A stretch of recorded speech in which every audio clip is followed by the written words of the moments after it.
Èyé Akin, Èyé Akin, Èyé Akin, Èyé Akin, Èyé Akin, Èyé Akin. Ìjọ̀gbọ̀n lé wàhálà dé o. Rọra ṣe. Bọ́bájúwà of Ekiti land. Èmi ló ké sí. Headmistress tó mòye o, Èkó ló ń pè bí. Àbáyé rẹ̀ fẹ́ lọ́ ni. Kò fọmọ ṣeré rárá. Èyé Akin tí mo bá ròde. Àfijú ni kò fẹ́ ìdọ̀tí rárá. Wọ́n ìṣẹ̀lẹ̀ bẹ́ẹ̀ nìkan kọ́ ìṣọwọ́ kì í ṣe bẹ́ẹ̀ yìí. Èyé Akin Èkó ló ń pè bí. Ń gbọ́gbọ́ náà ń gbọ́gbọ́, ń sọ́sọ́ náà ń sọ́sọ́. Àfijú obìnrin tí mo kọ́kọ́ rí rí. Èyé Èkìtì tó délu Èkó, tó ń bùgá onílé, tó ń bùgá àlejò. Rótìtì. Tó ń bùgá onílé. Bá mi ṣe tọ́jú Akin dáadáa. Fáyín bọ̀bọ̀ tí mo kọ́kọ́ rí rí. Ṣáàrẹ̀ o. Akin tó lọ́wọ́ ẹ lólò tí gbogbo ọmọ kẹ́yàn wọṣẹ́. Tèmi ni ọgbà, tèmi ni ọmú. Màá lù ọ́ o, màá lù ọ́ o, màá lù ọ́ o. Bá mi ṣètọ́jú Àdìgún, security tí mo bá ròde. Ó ṣọ́ wọn lówùúrọ̀, ṣọ́ wọn lọ́sàn, ṣọ́ wọn láṣálẹ́. Àdìgún o, olórí púpọ̀ tèmi. Òun Èyé Akin, fine fancies, wọ́n ti jọ lẹ́pọ̀. Èyé Akin onítèmi, adúmáradán. Yèmí nù, mọ́ kè sí mi mọ́ o. Ó ní ta ni ká fi màmá wé o, kò sẹ́lòmíràn. Èmi lè yẹ Akin, èmi mo bí wù mí. Okay, baby. I love. Kò máa ń gbádùn ẹ̀ ṣá, ó máa ń dá mi lọ́rùn. Really? I swear down, I swear down. I know. Jọkẹ́ mi, Baby. onítèmi, ọ̀rẹ́ mi, olólùfẹ́, ojú kan ṣáàlàdá ni, lọ́lá Olúwa, kò sóhun tí ó yà wá.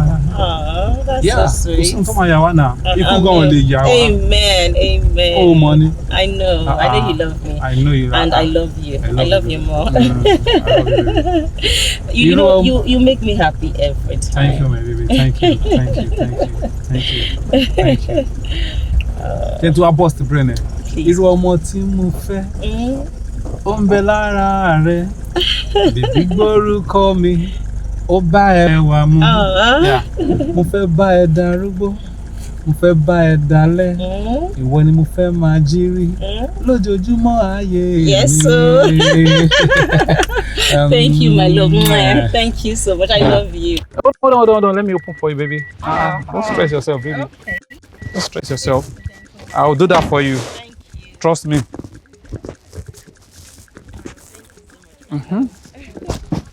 You're welcome there. So you're trying to act like a gentleman. No, you know I am. I know. You know I am. You know I am. So we are here now. Yes. This is your house. Yes, this is my Wow, house. it's beautiful. Thank you. Yeah. So can we go in? Let's just chill. Let's talk. Okay. Let's just be me and you. Okay. Big pẹ̀lú rádúró fún ta ní níbi tá a ti mọ̀ yẹn. Still want to spend time with me. Kò we can feel it. Tá bá ti wọnú lẹ́yìn sí àwọn máa rí bí àbúrò àbí nǹkan kan bọ̀. Kókò jẹ́ me and you alone. That's true. You know?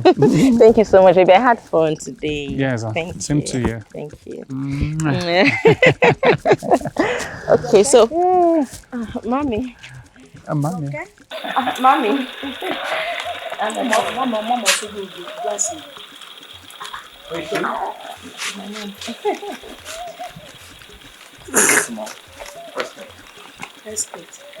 Kó ìṣe nínú òun, kó dúró sínú òun kó ìṣe.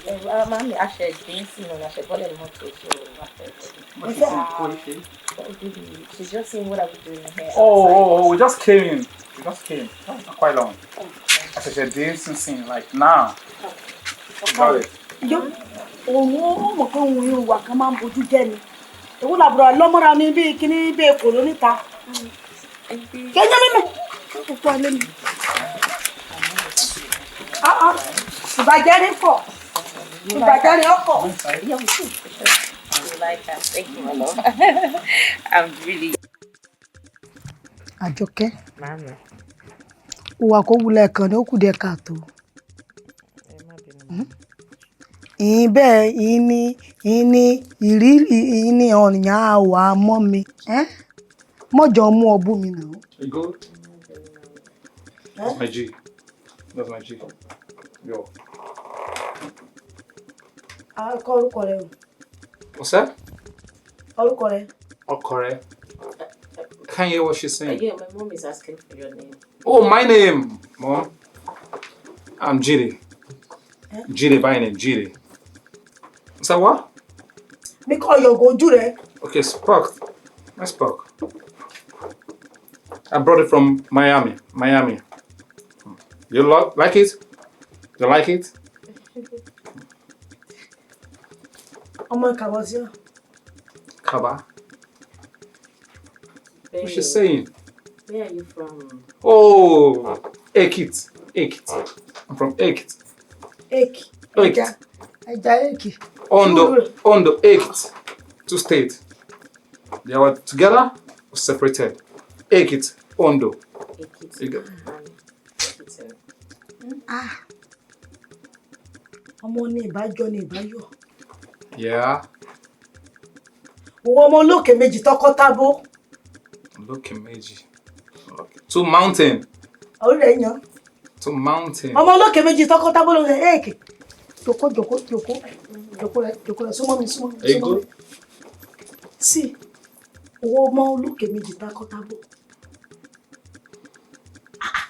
Ní mẹ́ sọ̀rọ̀ lọ ẹ̀ lọ. Kọ orúkọ rẹ̀ yan. I'm lost, babe. I'm lost. Sorry, I'm lost. Babe, hold on. She's just saying that, you're from Ekiti and you don't speak like that. Eight. Babe, Ekiti. Okay, that was it. Okay. Yeah. Anyhow. Mom, I feel you. Continue. She will translate to me. Ẹ̀yin rẹ̀ pọ̀ mi. Ọmọ Èkìtì ká ní sùúrù gbọ́ mi. She looks like you. You look alike. Ara rẹ̀ balẹ̀ o. Yeah. Calm down. Okay. Ó dà kí ló. You know I can't do anything for you, I baby. know, baby. Yeah. Kọ orúkọ rẹ̀. My name. Oh, Dej. Déjì Adó àwọn ará Déjì Àkúrẹ́. Dej. Yeah, you got it. You got it. Ó dà. Adéjì. Déjì àbí kí náà kọ. Dej, yeah, you got it. Dej. Èyí rẹ̀ sẹ́kọ̀. Yereseko. What kind of language is that? Yereseko. Are you speaking in American accent or what? Babe, I can't hear what she's saying. Yereseko.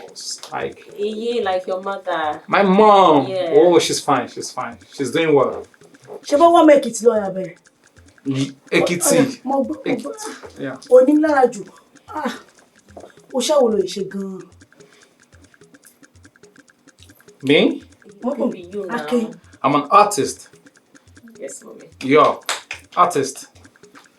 You love them? Mom, I'm friend with David. David, you know David? Yeah, he's my friend. He's my pal. Olande. Whiskey. Wow. Bonner. They are my Also, friends. Sherry vibes. Shay Vibe, still upcoming artist. Yeah, he's a good guy, but upcoming. Dixies. Ọ̀gá Díjì. Dej. Okay. Lọ́wọ́ ẹlẹ́dàá mi.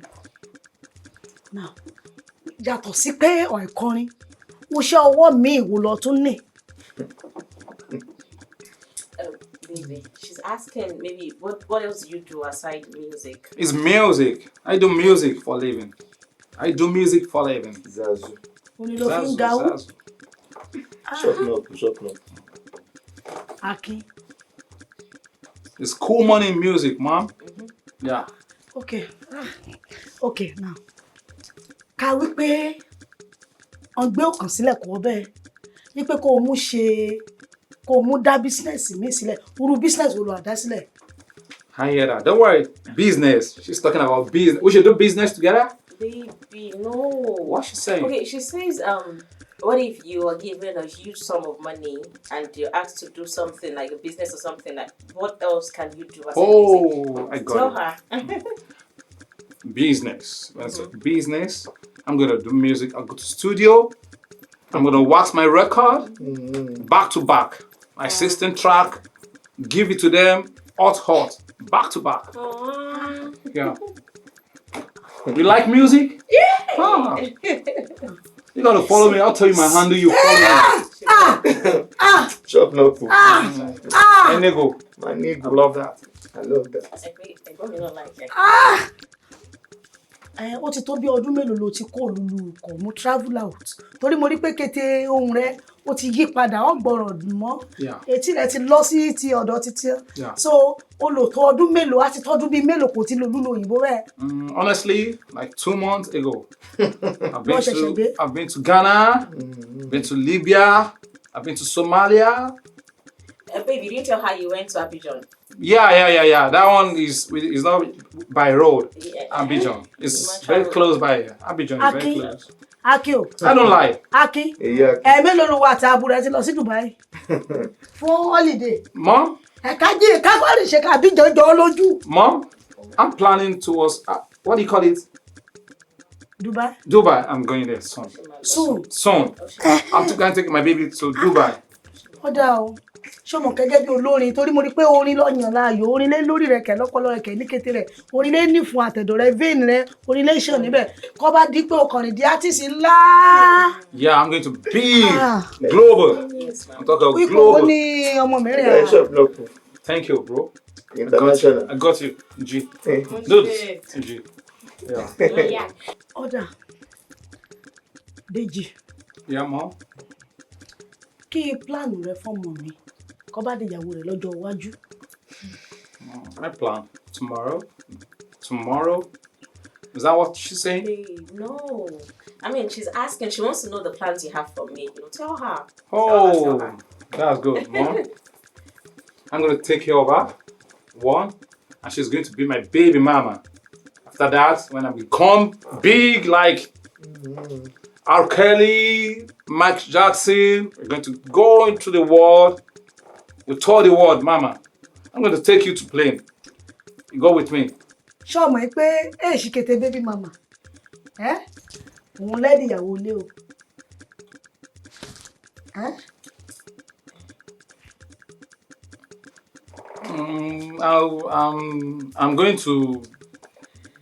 I will take care of her. I'll take very good care of her. Don't worry. Mama, don't worry. Go like this. I'll take care of her. Do you understand? Ma, take care. Oda. Baby mama. Yeah. Baby mama. Educated baby mama. Lady ìyàwó lé o. Educated baby mama, lady ìyàwó lé o. Akínwálé. Yere. Àjọkẹ́. Shop no kumaji. Ayana. At this point, mo hand over decision of your life. Ilé ọlọ́, ẹ̀gbọ́n rẹ lèyí ni, àbúrò rẹ lèyí ni, Adédèjì, your future baby husband, baby father, oyeyo. I rest my case. Decide what you want. Mommy, my rest case. More o. Mommy. More o. More si case mi. Yoko. Nice meeting you. Nice meeting you. Nice meeting you. Yoko Aki. Yoko. Thank you, ma. Baby, I mean, Deji. Deji. Please, okay, can you go for that or something? Wait.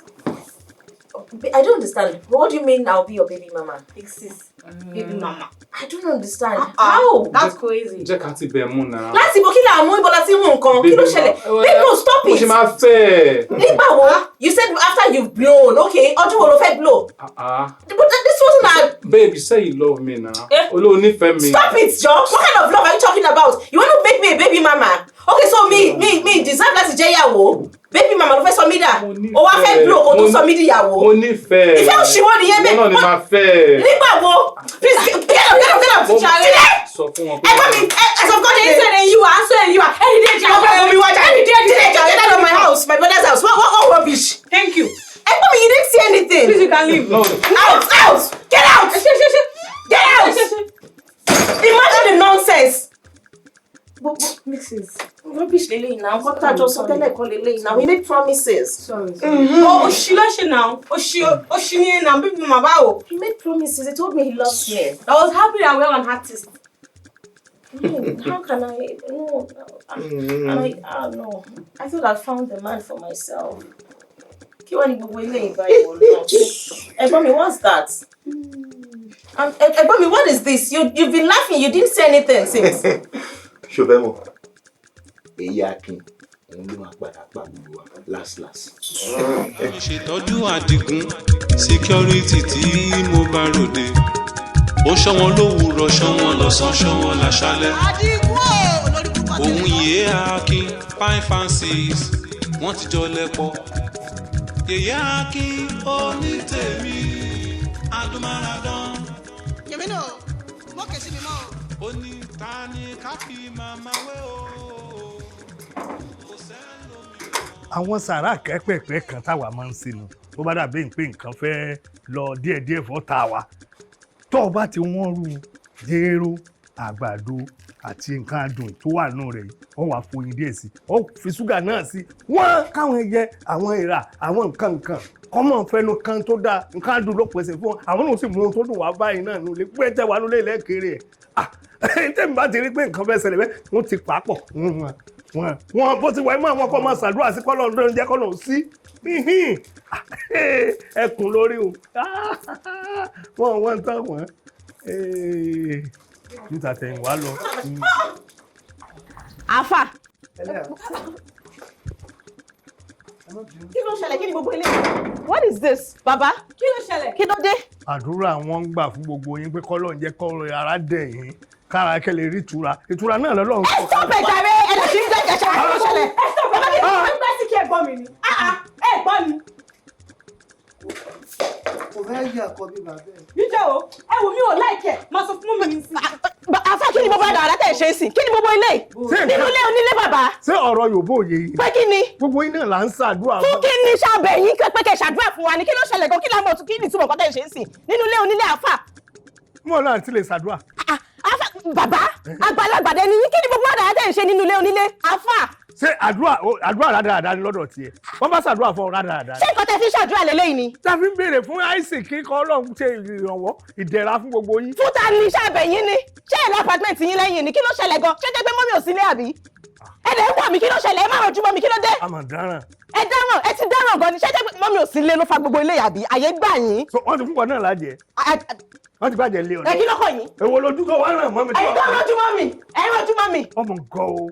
Bàbá. Àgbàlagbà ló sọ pé. Bàbá mo fi àfà ẹ kìlọ̀ fún bàbá yín mo fún yín lélẹ̀ ni o. Mo fún yín lélẹ̀ yìí o bàbá. Bọ́ọ̀ bá lù mí. Mi lè nù yín. Àfà ẹ má dán rádaràda yìí wò nù lé ìmọ̀ o. Ẹ ní apartment yín. Whatever tẹ́ bá fẹ́ ṣe ń bẹ̀ ẹ ṣe níbẹ̀. Ẹ má gbẹ̀dẹ̀ bí báyìí. Ẹ jọ nítorí Ọlọ́run. Ẹ tún jọ́ gidi ẹ gbọ́ mi. Ó kà ní. Àwọn ọmọ gbọ́dọ̀ sí gbogbo tó nílà. Wọlé la.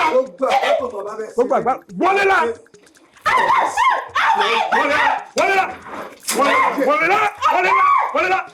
Wọlé wèrè. Ẹyẹ burúkú tó wà ní o jáde. À ń fáìsì kí tó dáa. Ó fò káàkiri. Sẹ́kọ̀ọ́ tèmi ẹ̀ sọ̀rọ̀ nulẹ̀. Èmi náà sọmọ ìdarí gbà kan. Kò fẹ́ yẹ yìí. Àbá mo máa lè ṣe wèrè. Mo máa ṣe wèrè yìí kí n tó lọ lé kí o. Ó ní ṣe wèrè. Àdúrà wa ti gbà. Nígbà tó ń ti yọ ọdún sọ̀rọ̀ tó ti sọ̀rọ̀ bẹ́ẹ̀ lọ́lọ́run rọ. Kọ́nà fi wọn ká fi kú rẹ̀. Ó fẹ́ ẹ̀rọ wọlé. Ẹ̀rọ tètè dé bá ọ. Wọ́n mọ̀ ṣe ń tiẹ̀. Wọlé káà méjì bá kún mi ní kí o sọ. Ọlọ́run yóò kú. Wọlé pa ọ́. Fáà. Àgbẹ̀ tí mo kọ́ lọ kọ́ lé kí ni kí a pa àyàn. Mọ̀ pààyàn. Ẹni bá pààyàn jọba ó pa ọ́. Ìjọ̀gbọ̀n dé wàhálà dé o, rọra ṣe. Bọ́bájúwà of Ekiti land. Èmi ló ké sí. Headmistress tó mòye o, Èkó ló ń pè bí. Àbáyé rẹ̀ fẹ́ lọ ni. Kò fọmọ ṣeré rárá. EYE Akin tí mo bá ròde, àfijú ni, kò fẹ́ ìdọ̀tí rárá. Wọ́n ìṣẹ̀lẹ̀ bẹ́ẹ̀ nìkan ká ìṣọwọ́ kì í ṣe bẹ́ẹ̀ yìí. EYE Akin Èkó ló ń pè bí. Ń gbọ́gbọ́ náà ń gbọ́gbọ́, ń sọ́sọ́ náà ń sọ́sọ́. Àfijú obìnrin tí mo kọ́kọ́ rí rí. EYE Èkìtì tó délùú Èkó, tó ń bùgá onílé, tó ń bùgá àlejò. Rọ́tìtì. Tó ń bùgá onílé. Bá mi ṣe tọ́jú Akin dáadáa. Fáìn bọ̀bọ̀ tí mo kọ́kọ́ rí rí. Ṣé Akin tó lọ́wọ́ ẹ lódò tí gbogbo ọmọ kẹyàn ọṣẹ. kété ọmọ èkìtì pátápátá lọkùnrin lóbìnrin mo mọ̀ kí oyin mo ṣeun o ojú rí àkóbí o ní àṣìrìn o kètèrè po ni mo kí o ọ́ tèdògbà igi rẹ ni àmútìyẹ̀kùnrin